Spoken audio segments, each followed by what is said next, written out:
Hoje, a gente vai mergulhar em uma das mensagens mais curtas e ao mesmo tempo mais intensas de toda a Bíblia, o livro de Obadias. É o menor livro do Antigo Testamento, mas a sua mensagem, nossa, ela ecoa com uma força impressionante através dos séculos. E aí a gente já começa com uma pergunta interessante, né? Como é que pode uma única página de texto carregar um aviso tão pesado que ressoa por milênios? É exatamente essa a questão que Obadias nos joga no colo. Um livro minúsculo, mas com um impacto gigantesco, todo focado numa advertência bem poderosa contra a nação de Edom. Para a gente entender a força dessa mensagem, a gente precisa primeiro saber para quem ela era. Essa antiga profecia não é um aviso genérico, sabe? É um julgamento com o endereço certo, a nação de Edom. E o motivo?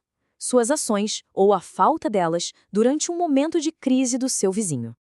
Tá, mas qual era o problema, afinal? O texto aponta para o que chama de os pecados de Edom. E é quase um estudo de caso sobre duas falhas humanas que a gente reconhece muito bem: o orgulho e a indiferença. O texto detalha bem essas duas falhas centrais. De um lado, a gente tem o pecado do orgulho, aquela crença arrogante na própria força, na autossuficiência. Do outro, o pecado da indiferença, que é basicamente ficar parado assistindo de camarote enquanto um vizinho sofre. E o que é mais forte aqui é que o julgamento não é só pelas ações ruins, mas também pela falta das boas ações. E sobre o orgulho, o texto não pega leve, não. A frase "Deus se opõe aos soberbos e exalta os humildes" é a chave para entender tudo. Na visão do livro, a humildade é a base da sabedoria. A arrogância de Edom, aquela certeza de que era intocável, colocou a nação em uma rota de colisão direta com esse princípio. E a indiferença? O livro nos faz pensar: qual é o custo real de simplesmente não fazer nada?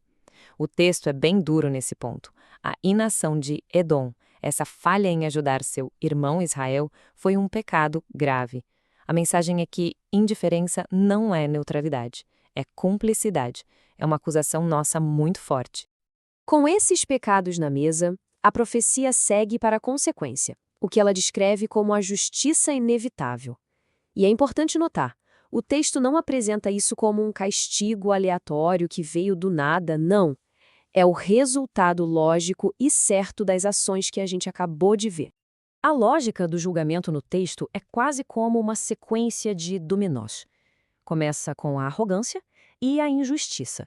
Isso leva ao julgamento divino, a declaração de que, ei, essas ações têm consequências. E o resultado? A queda.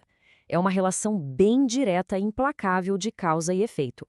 O que nos leva a uma ideia central aqui, que é a da responsabilidade. O texto sugere que, embora exista paciência, o julgamento para a maldade que insiste em continuar, esse é certo.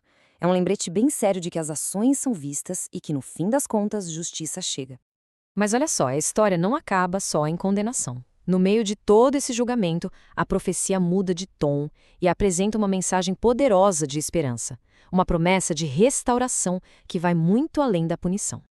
E essa esperança é construída sobre pilares bem claros: a fidelidade a uma aliança divina, a promessa de segurança para o povo, a reparação para os que foram oprimidos e, finalmente, o estabelecimento da justiça. O objetivo final não é só punir o que está errado, mas restaurar o que é bom. Mas de onde vem essa esperança toda? O texto a enraiza na crença em um Deus fiel, um Deus que cumpre suas promessas e que cuida dos oprimidos. É a tal da aliança, esse pacto divino, que é vista como a garantia que sustenta a vida e essa promessa de restauração. Então tá, mas o que tudo isso significa pra gente hoje? A gente chega agora na nossa parte final, as lições atemporais. É aqui que essa profecia antiga atravessa os séculos e se torna uma fonte de reflexão ética para qualquer época. Se a gente pudesse resumir os temas centrais, seriam estes: o perigo corrosivo do orgulho, a gravidade moral da indiferença, a certeza de que a justiça no fim prevalece, o poder duradouro da esperança e, acima de tudo, um chamado à nossa responsabilidade pessoal. Isso tudo acaba nos deixando com uma pergunta final bem forte para refletir. Este texto, escrito há milênios, responsabiliza o orgulho e a indiferença. A questão que fica é: que ecos dessa mensagem a gente consegue ouvir hoje no nosso mundo? Fica aí o pensamento.